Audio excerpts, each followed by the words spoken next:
Hey everybody, this is Mr. George, and the purpose of this video is to go through Unit 1 of my freshman world history class, which is also the same Unit 1 as my humanities class for freshman high school student. So the first unit really kind of looks at the basics of history. We're going to go through some definitions, timeline, and just kind of explain, what's a civilization, what are the characteristics of a civilization, and it'll kind of lead us into our next unit, which will really look at different belief systems and religions. So as we kind of move through, looks at, what is history? How do people define history? As well as looks at the definition of humanities. When we get to classical Western civilization with Greece, as well as when we look at the Renaissance, we're going to talk about humanism, which really looks at individual achievement, the rise of the individualism. And when we see the term humanities, it really makes us think about the different branches of learning, such as philosophy, literature, poetry, arts, and languages. So I'm just going to move through some issues here. So some terms. We talk about time periods, BC and AD. So anything before Jesus, before Christ, anything after Jesus is referred to as AD, which is Anno Domini. And we also have another system that is non-religious, that looks at BCE with before Common Era, and then CE with Common Era. So I think it makes sense to look at an example of a timeline, just so you can see how this works. So I just did a basic timeline, and for my year-round course, we really break it into 4 different time periods. Okay, so on this example timeline, you can see up at the top, BC and BCE is from this point, almost the midpoint of this timeline, to the left. And then we have AD, CE, Anno Domini, Common Era, from this point to the right. So when we look at these time periods, a period is just a block of time. Okay, it's a block of time that we associate certain characteristics with, and then we label it. So, for example, the first time period that we review is the River Valley time period, sometimes referred to as the Foundation time period. And that goes from around 4000 BC to around 800 BC. And when we talk about the river valleys, we look at 4 major ones in our unit. We're looking at China, we're looking at India, Egypt, and Mesopotamia. So really it becomes the beginning of civilizations, and we'll get to those 5 characteristics in a minute. And during river valleys, they're isolated, they're not communicating with each other, they're experiencing similar problems, and as a result, they're coming up with similar solutions. As we move through the classical period, that's around 800 BC to 500 AD, that's where we start to see the growth of empires. We see civilizations becoming much more complex.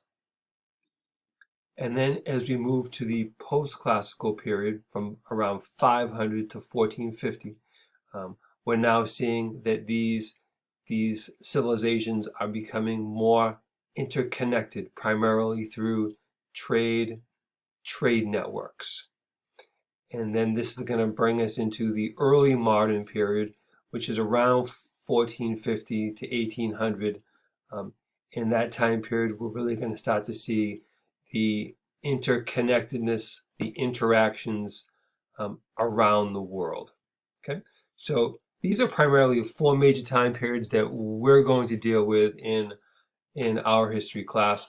And as far as vocabulary, a decade is 10 years, century is 100, millennium is 1,000 in a century. I'm sorry, and again, a period is just a block of years. So that's kind of the vocabulary, and hopefully this image of a timeline kind of makes it clear as to what's going on. Sometimes when we look at timelines, it seems like everything is happening so quickly when you think about, how long the United States has been a country, and it makes it easy to say, oh, well, this was like, 1,000 years. So again, we kind of make it, time is kind of relative.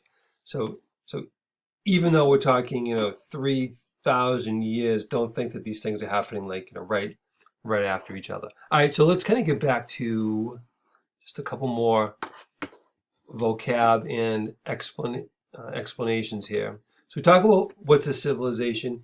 I tend to encourage students to memorize the acronym CARAS, CARAS, which really means faces in Spanish. CARAS. That's one easy way to remember the 5 characteristics of a civilization. So we're talking about complex institutions. Now, that can be things like government, religion, the military. Those are examples of institutions. They do not mean like buildings. Sometimes students will think, oh, the pyramids are a complex institution because the pyramids are big. Actually, no. Complex institution just means it's something with layers, with levels. For example, we think something is simple, not very complicated. Something that's complex has like some type of like management or like levels. Advanced cities, plural, so it's more than one, and it tends to have things like something that is like planned out. It has population, thought went into it. Maybe they have some type of like plumbing, systems. So that falls under advanced cities. Advanced technology. Now, when we say technology, we're obviously not talking about electronic technology. Okay, we're thinking of like certain types of advancements that were made that allowed people to do things quicker, do things easier, do things faster, allow them to do new things. And again, we'll look at these examples. Record keeping, a way of keeping track of something, a way of keeping track of something. So whether it's cuneiform in Mesopotamia or whether it's papyrus in Egypt, these are ways of keeping track of managing certain things or recording certain stories. And specialized work just means once you're able to have enough food, it frees up time for people to do other things, to work on other things. And that's where we start to see development.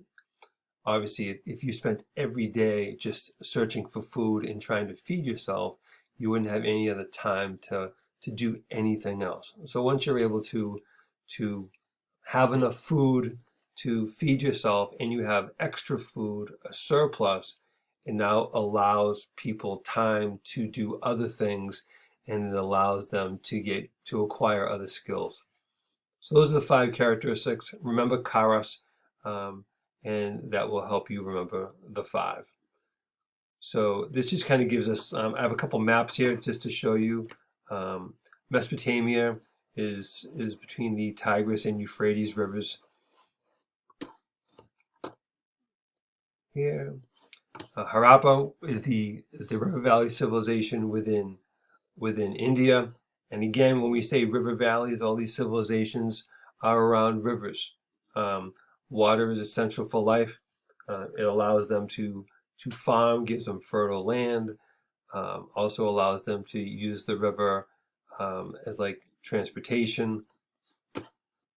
As we move down here, we have the 2 major rivers, the Yellow River and the Yangtze River in China.